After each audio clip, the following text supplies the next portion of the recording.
Welcome, everyone, to the November 2020 Tanho Monday Textual Study.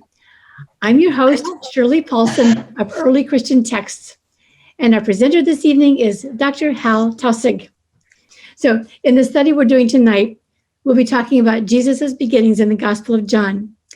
This is one of the four Gospels in the Christian Bible, and it tells of the beginnings quite differently from the other four Gospels. This one, in many ways, is a cosmic set of beginnings. We'll think about how the Logos, or Sophia, gives us insights and images of how everything begins. And just a gentle reminder that donations supporting the creation of these textual study archives are greatly appreciated. $5 to $10 per session is enough to keep us going. You can find the donation link in the text we're studying tonight, more information about past and future study sessions, as well as other archived recordings on the Early Christian Texts website by clicking the button on the homepage that says Tanho Monday Textual Studies. So, Hal, as soon as you're ready, it's all over to you. So looking forward to doing the first part of the Gospel of John and to think about it in relationship, really, in many ways, to the many times we Monday evenings have been looking at texts from the early Christ people that we don't always know and often that are outside canonical frames of reference. I think that's going to be in some ways our experience tonight as we look at basically part of the first chapter of John to introduce us to that book. We'll be consulting other parts of the Gospel of John, but we'll stay fairly close to the very beginnings of it. And I'm sure some of you will know the beginnings of the Gospel of John, but one of the wonderful things about it is that even for those who have lived with it for quite a while, there are many things that we can discover about this particular text. And just to say, for those of you who haven't been with us on a Monday evening, I'm going to talk for about 10 minutes and then we'll ask questions of one another and have thoughts and then go on. I'm going to start with saying a few things about the Gospel of John itself. And as Shirley mentioned, it is different in the canonical world because much of what the Gospel of John says, no other Gospels say. In some way, in fact, it seems as though it is just a very different world and to a certain extent, quite a different Jesus. So we'll do some around the edges comparing John to the other canonical Gospels as well as some Gospels outside the canon. We don't know who wrote the Gospel of John. I know that sounds funny, but the author does not identify him or herself at all. The word, the Gospel according to John, is only in a part of the title.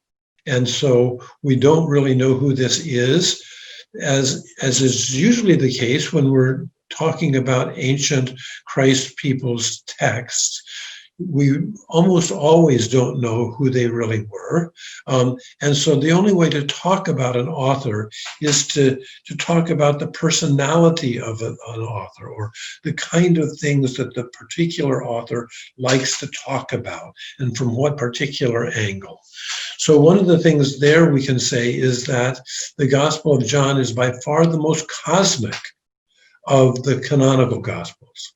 Probably it would have a big contest as to whether the Gospel of John is more cosmic than the Gospel of Truth, for instance. But this is a Gospel that has a big time perspective. It looks at everything from the perspective of everything. And probably the best place to understand that is in the first chapter, where we have its beginning. And there, as again, I think Shirley alluded to, The beginning in the Gospel of John is very different than Matthew, Mark, and Luke, because there is no narrative of Jesus's birth. Actually, there's another gospel in the canon, right, that also doesn't, and that's the Gospel of Mark, which just starts right in with the adult Jesus. Matthew and Luke have two different narratives of the birth of Jesus, and those two are very different from one another. Matter of fact, there's, I think, only one thing that is the same in Matthew and Luke in terms of their story of the birth of Jesus. But if you want to think about the birth of Jesus in the Gospel of John, you have to think about it cosmically. That is, it begins with not the gospel of a person, but the beginning of really the world, or maybe the universe. In the beginning was the Word, and the Word was with God, and the Word was God. It was with God in the beginning. And we'll be looking at more of that. We don't know where the Gospel of John was written. We don't really know who read it, but that they had very different tastes than Matthew, Mark, and Luke. We have some guesses about when the Gospel of John was written, and that would be probably the late part of the first century. So if, for instance, anybody is keeping score as to when the canonical Gospels may have been written, my latest in terms of what I've been learning in the last 50 years is that Mark is probably the first Gospel to be written, followed by Matthew, then John, and then Luke. Some of you, I noticed, are a little surprised. When I was in the seminary in the 17th century, they told us that Luke was written about the same time as Matthew in the 80s. And I'd say a lot of scholars and historians are now moving Luke clearly into the second century. Many of us say something like 120 for the Gospel of Luke. All right, that's blah blah about the this is and that's of the big picture of John. Let me stop and see if some of you might have some additional thoughts or questions. Hal, this is Barry, and thank you so much for sharing the new scholarship on the dating of Luke. I hadn't heard that, and I know this is a little off topic from John, but could you share briefly why the move to a later dating for Luke? Yeah, it has a lot to do with some of the things that Luke talks about that are more related to what's going on in the Roman Empire in the first part of the second century. Thank you. Sure. Well, it sounds like some of you have been to first base or so with the Gospel of John, and let's jump in a little bit further. I'm going to stay with what we call the prologue, which is a kind of poem. And this is where you'll realize that how little I know. I think that the prologue in its poem form, and by poem form, I mean, so it sounds like it has a rhythm to it. So just even like that, in the beginning was the Word, and the Word was with God, and the Word was God. He was with God in the beginning. Can you hear the rhythm there in the words? And basically that happens until at the end of verse 14, and in some ways I would want to say that we're going to get back to verse 14, but I'll read you 14. You'll hear the poeticness of it. You'd hear it more, of course, in Greek, but you can still hear a bunch of it in the English, and you can feel that basically the poem wants to end. The Word became flesh. He lived among us, and we saw his glory. the glory that he has from the Father as the only Son of the Father, full of grace and truth. Kind of an ending-like thing going on there. There's a weird thing in this poem that is the least poetic about it. In the middle of this poem, about basically the beginning of the Word with God, is interrupted by a little paragraph about John the Baptist. And that would be in verses 6, 7, and part of 8. So in the middle of this, what I think is a quite beautiful poem, all of a sudden, there's a different character and a different rhythm. And that is, a man came, sent by God. His name was John. By the way, this is not John that's alleged to be related to this gospel, but John the Baptist. He came as a witness to bear witness to the light so that everyone might believe through him. He was not the light. He came to bear witness to the light. So we were started off with the Word, the cosmic Word. Then we got interrupted with this paragraph about John the Baptist. And then it goes back to the Word. The Word was the real light that gives light to everyone, and so on. I have never heard a really good explanation for why there is an interruption of the poem.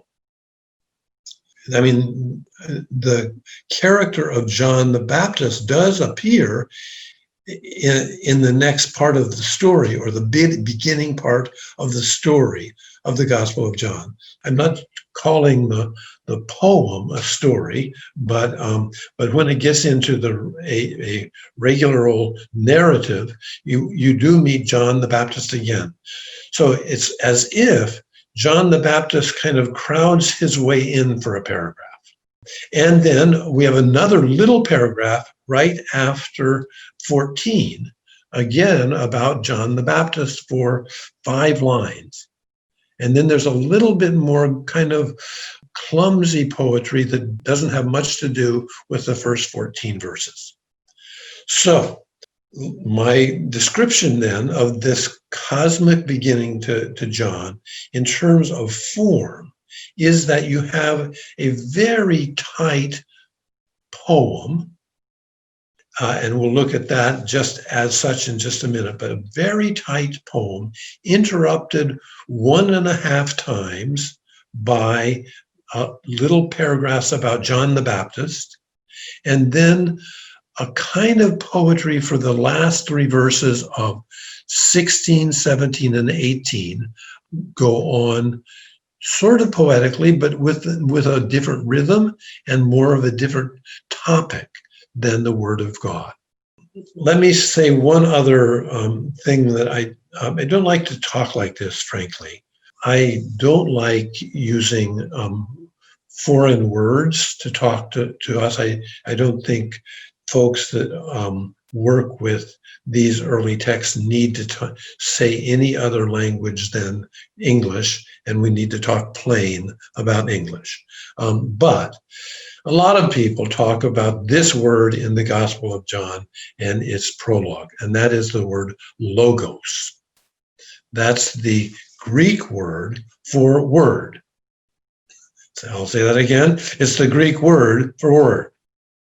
I'm not going to logos you anymore, but this gives me an excuse to say is the word in the Gospel of John, or logos, is a word that is used in exactly the way it's used in the Gospel of John here in the beginning. It's used basically straight out of Greek philosophy and a little bit out of Hebrew texts in Genesis. Not so much.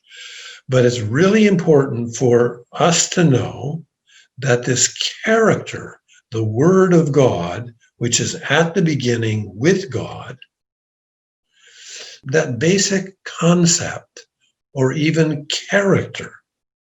It basically comes from the Greek philosophical world. Because in Greek philosophy, you have this picture of the Word. It often isn't called the Word of God, it's just called the Word. And it is a cosmic presence that is at the beginning, is foundational to what is at the beginning. It's a kind of principle or presence, or maybe person in the philosophy of the classical Greeks and post-classical. And so here you have this poem at the beginning of John, which reintroduces a Greek principle and persona. And here's where I'm going to be clumsy as well, and then begins to say that the Greek word, the word from the Greek philosophy, that is Jesus. I want to say one more thing that I have mischief in about, and that is that I just made a big mistake. I wrote it down in the promotion of tonight and so on. And that is, by and large, the word Jesus doesn't exist in this poem. So this character of the Word in the beginning gets associated with what we think of as Jesus. And let me read then down a little bit further. The Word was the real light, and that gives light to everyone. He was coming into the world. He was in the world that had come into being through him, and the world did not recognize him. See, we got somebody coming in, looks now more like a regular person. He came to his own, and his own did not accept him. But to those who did accept him, he gave power to become children of God. To those who believed in his name, who were born not from human stock or of human desire, of human will, but from God himself. The Word became flesh. He lived among us, and we saw his glory, the glory that he has from the Father as the Son of the Father, full of grace and truth. So that sounded kind of like Jesus, right? But never said Jesus. I want to say that the poem itself is this primarily Greek philosophical presence at the beginning that in the poem becomes Jesus. Or is Jesus. We discover that it's Jesus. It's sort of a different kind of character than the Word in the beginning, right? Because that didn't sound like somebody that was going to be walking and talking, as the implicit Jesus does in the last part of the poem.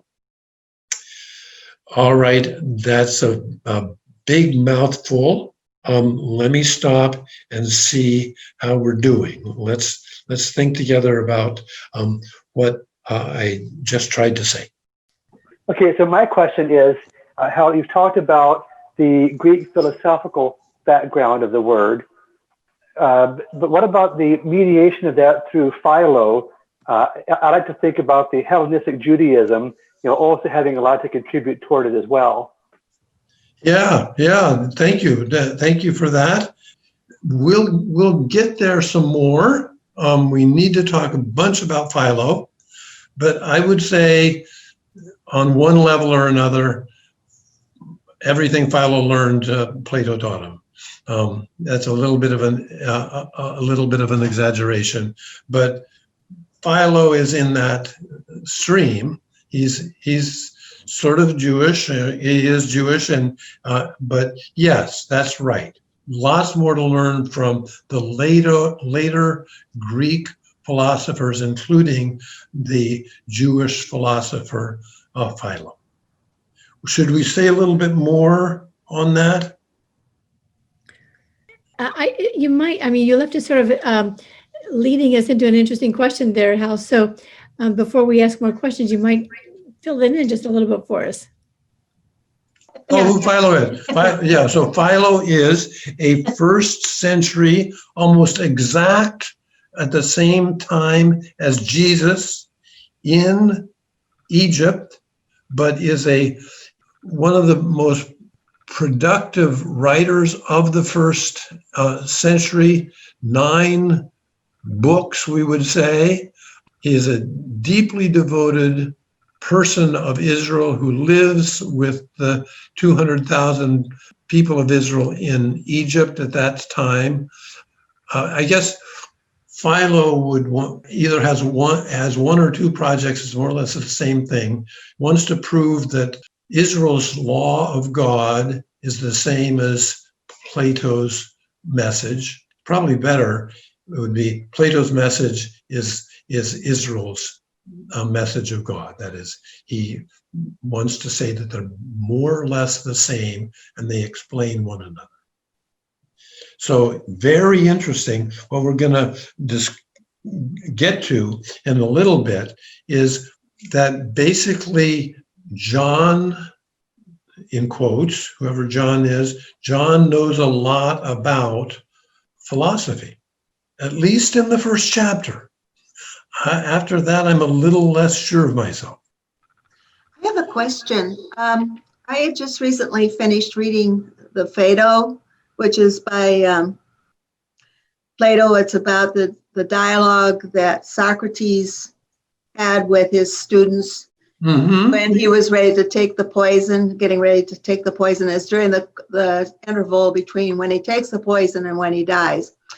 And basically the discussion is about life after death. And I gather he had convinced his students that there was life before birth, so that therefore there must be life after death. But that at the same time, his whole thing where he ends is where basically it's something about to feed the rooster or buy the rooster or something like that. And the concept was that the dialogue must continue. And I was wondering the concept of the word as dialogue and how it might relate to the opening. You all are so good. Yeah. There are a bunch of English translations of logos that are really good, and I think that dialogue is one. My favorite translation of this is the verb. So the dialogue or the verb, I think, are pretty good approximations of the word. In other words, the communication, say if it is Jesus, it's the communication between Jesus and God and us, and it's like it's a dialogue. It's not just one. It goes at least 2 ways and maybe 5 ways, right? Yeah, exactly. And in the same way, for me, when you use verb, it is much less static and much more active. Yeah. Verbs being more active in many cases.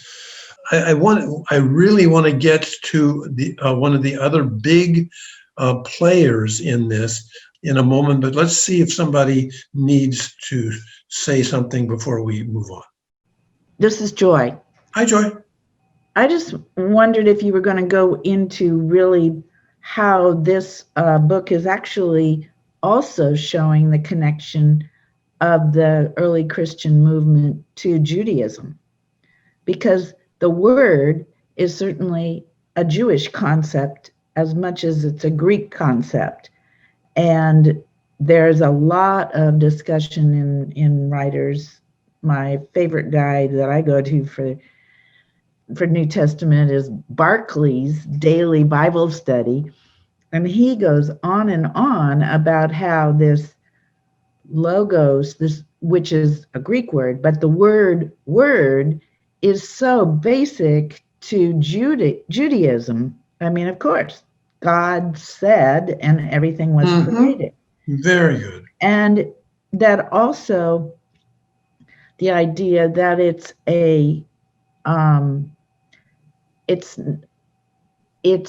is a wisdom. I guess that's why I think you're going to probably be moving into Yeah, I'm going right to her. Okay. But I mean, the idea that the relationship is not just to let the Greeks get in and understand this because they all know logos, but it's also about the Jewish community understanding this because, of course, they know about the word and how they use that. So are you going into that? I may not do as well as you did, Joy. That's fantastic. I would like to double back, but I do want to say this, that is going on one level even further towards where you are than what you said, I think. Maybe you said it and I just didn't get it. See, there are no Christians for John. The word Christian doesn't exist in John or any of the other so-called Christian writings. The first century is not Christian. The New Testament itself only uses the word Christian 3 times, but not in ways that we would even understand. So in other words, I would want to say, basically everybody that's reading the Gospel of John thinks that they belong to Israel, even though a bunch of their moms and dads didn't. So you are, from my point of view, completely where I want to be in trying to understand John as a gospel, because it wouldn't know itself if you said it was Christian. So I'll get back to you maybe if we can do some justice to Wisdom Sophia. Okay, maybe I won't say Christian, but it is a Oh, yeah, I don't want to be a policeman on what you say. It's a new movement. And yeah. he's trying to connect Judaism as well as Greek people that are coming from Greek philosophy and bringing them both together. Right. And, okay. But you're getting me so interested. I would want to say that a whole bunch of people that belong to Israel on all kinds of levels in the first century know a bunch of Greek philosophy. So yes, that's just part of the mix, and the Greco-Romans think that the Greeks were hot stuff anyway. So you have to kind of include them in a lot of that. All right, so this next thing that I want to go to is the figure of Wisdom Sophia. And Wisdom Sophia is in this poem. And in fact, and again, Philo, the first century larger Israel writer, he says, I want to think of word and wisdom as the same thing, or he then makes some differences between them.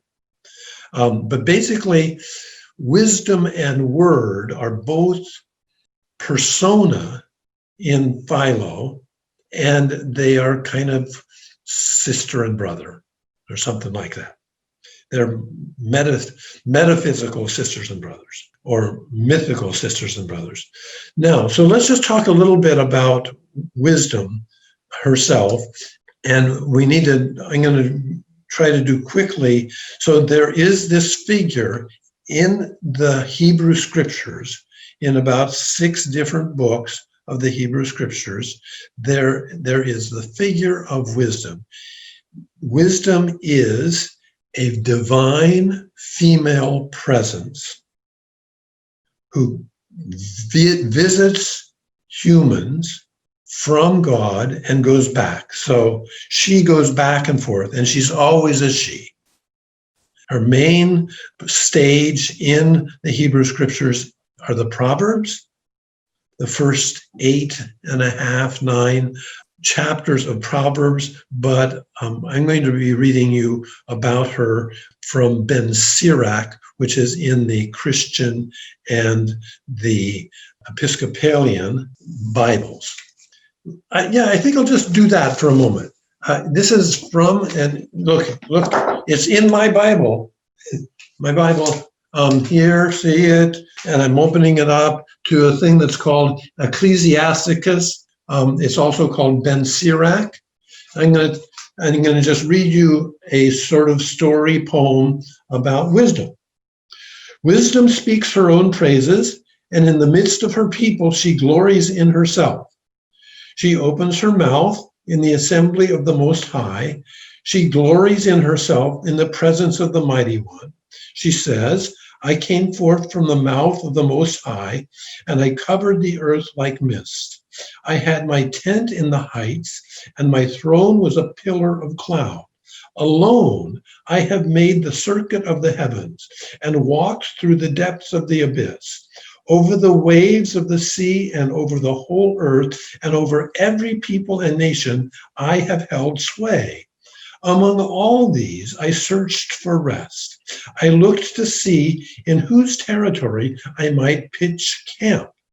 Then the Creator of all things instructed me, and He who created me fixed a place for my tent. He said, pitch your tent in Jacob, that would be Israel, and Israel your inheritance. From eternity in the beginning, He created me, and for eternity I shall remain. In the holy tent, I ministered before Him, and thus became established in Zion. Okay, that's only about half of that poem. Is that cool or what? If you don't know Wisdom Sophia, just go straight to Ecclesiasticus Ben Sirach and read chapter 24. Just beautiful poetry. And as you can see, who is that? That's the same narrative we just read in John, right? The divine presence coming down and coming to visit humanity. And in this version of it, she comes and makes her home in the temple in Jerusalem. And that's where she makes it. Now, here is the totally coolest thing about her. I want to say, of course, I then want to say, John, whoever John is, could not have written this poem in John 1 without having read what I just read from Ecclesiasticus 24. It's the same story. One poem and another poem, but it's the same deal. And you might want to pick a debate on, one's female and one's male. I'm not willing to go there. I think that mix-up is really fun and divine in and of itself. So here, basically, John says, hey, I know Ben Sirach. And here I'm going to do a little bit of Greek on us. I don't quite like this. But anyway, in 14, the first two phrases of 14 are, the Word became flesh, He lived among us.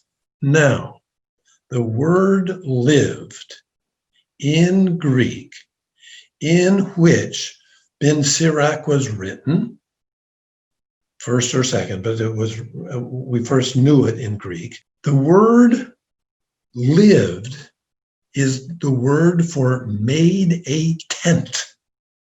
Did you hear how Wisdom Sophia landed in that version? She made a tent. So here, what we get is translated as lived among us. In the Greek, it is, she pitched a tent. The word tent is used 3 times in Ben Sirach in 2 sentences, to characterize how she comes from God to humans. So again, this is cosmic too, isn't it? This is a divine figure coming to earth.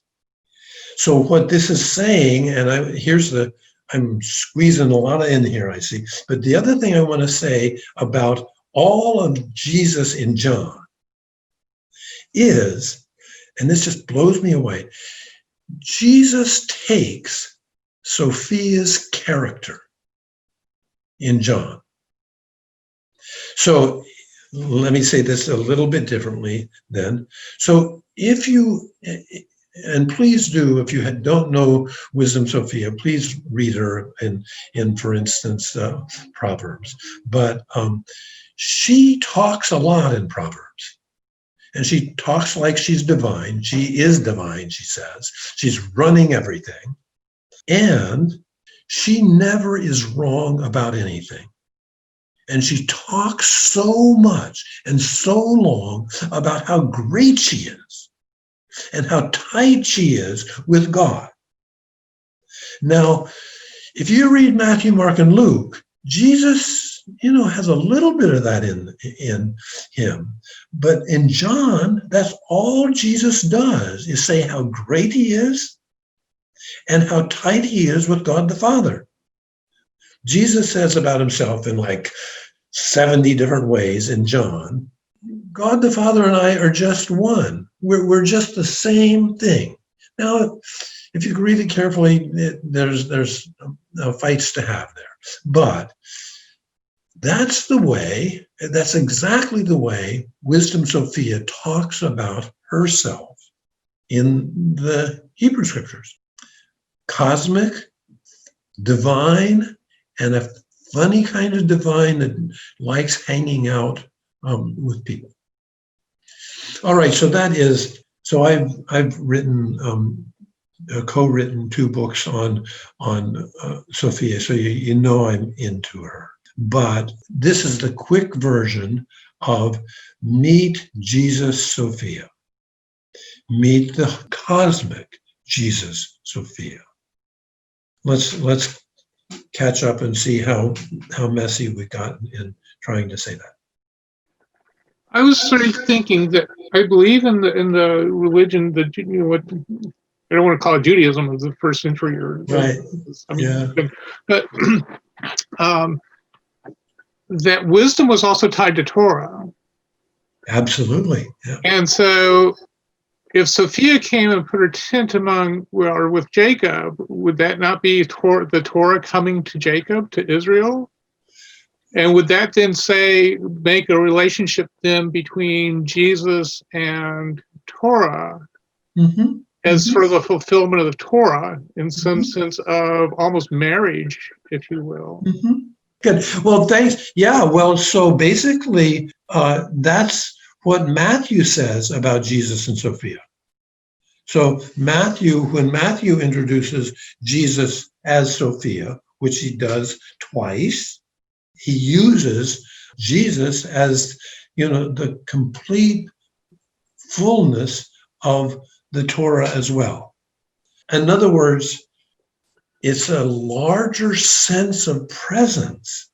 Everybody's fooling with all of these semi-divine to divine characters, all who are showing a big presence. And you have to think big presence in the first century because everybody in the Mediterranean is trying to get used to a way bigger world than they used to have. Matthew, Luke, and John all know, and Paul all know Jesus Sophia. And I would say Paul also would be very interested, even though, Paul has his bad days with the law.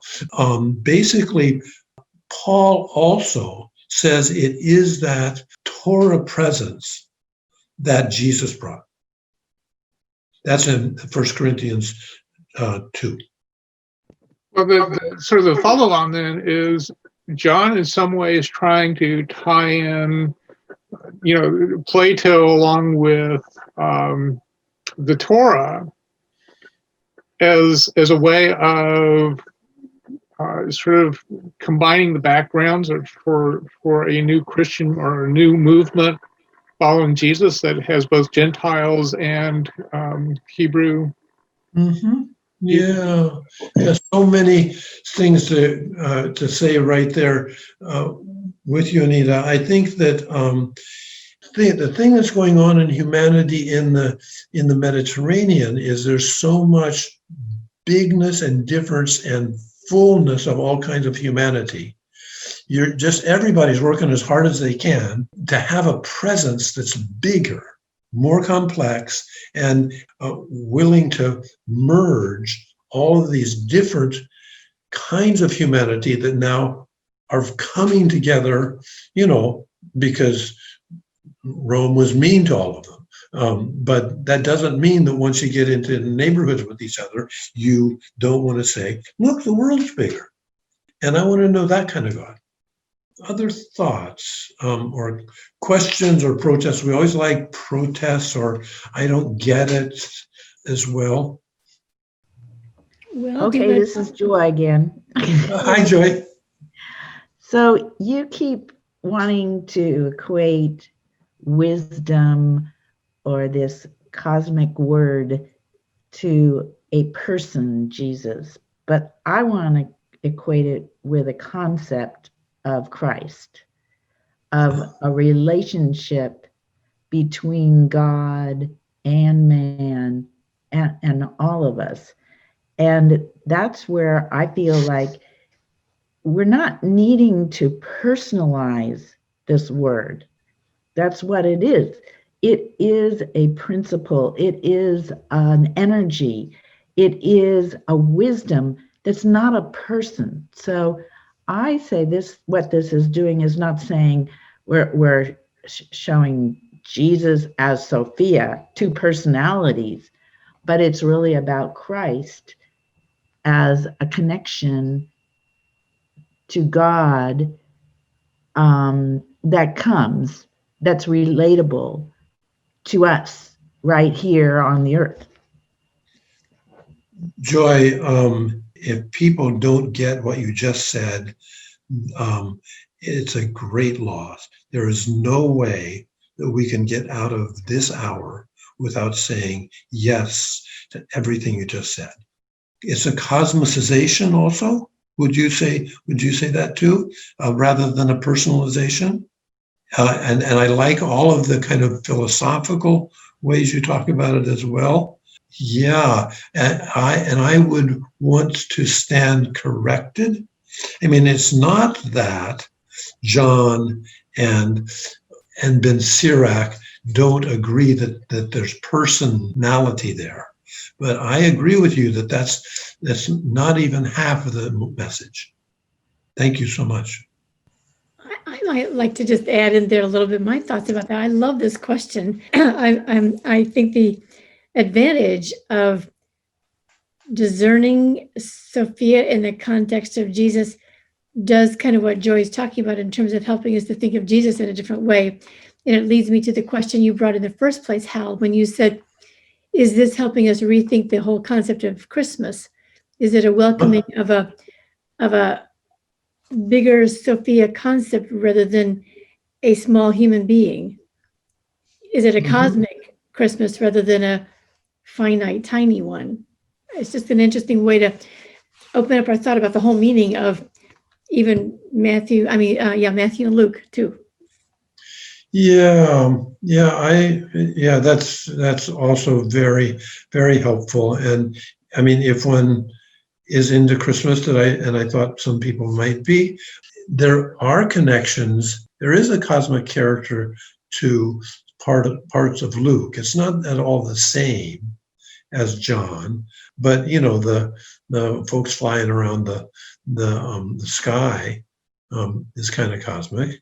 So yeah, I guess I mean to be provocative when I use this as a Christmas story, in that American culture has needed to make Christmas fairly small and parochial. And I think this helps get out of that.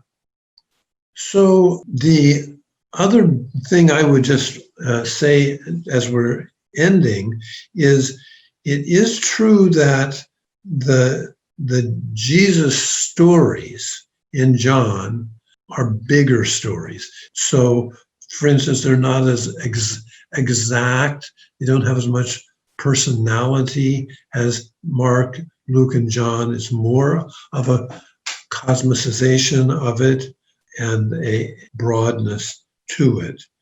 It does have its haughtiness in John, because John really goes after the Judeans all the time, calls them children of the devil in chapter 8. So the bigness of Jesus in John has a kind of cosmic character to it. But when people are going for big, sometimes they smash others. One of the bigger things that those of us who love John carry around is that viciousness towards the Judeans. So, Hal, don't leave us there. If we're about to end up our hour here, is there something more positive we can leave us thinking about in terms of John's contribution to our understanding of the Bible or other things going on in those early years? Well, that's the only thing I did. I wanted to get in a half of a clause about some of a bit of the danger. But Okay. I mean, you put Logos, Philo, Sophia, Matthew, and Paul together as neighbors of John, and you got yourself a lot of room to work. You do. Well, at least you have left us with a lot of new things to think about and new things to ponder. Do you want to tell us where we're going to go next month? Or Yeah, sure. And I think in the last 15 months, I have not yet taught the Gospel of Mary. Right. So we're going to spend some time with the Gospel of Mary next time. And I am deeply involved enough with the Gospel of Mary that, we'll probably have some other time after next month to do some too. And if you haven't seen it yet, Hal has just, we published a blog post from Hal today on early Christian text. So it's a wonderful introduction to the Gospel of Mary ideas that he would like to present to you. So take a look at the blog post on early Christian text. And so I'm just going to close us out here and thank everybody for your participation. This was the November 2020 Tanho Monday Textual Studies discussion on Jesus's beginnings in the Gospel of John. Once a month from 8 to 9 p.m. Eastern Time on Monday nights, generally the 4th of the month, we provide a discussion of one of the early Christian texts. Dr. Hal Taussig leads these sessions, sharing a well-framed overview of the particular text and allowing participants time to ask questions and share their insights. Donations supporting the creation of these textual studies are greatly appreciated. To donate, simply click on the Tanho Monday Textual Studies button on the Early Christian Texts homepage. You'll also find a donation button directly to Early Christian Texts, that's the website, so that we can keep on hosting these archives. So thanks so much, and we'll see you next time. Thank you. Thanks so much, Hal. It was great.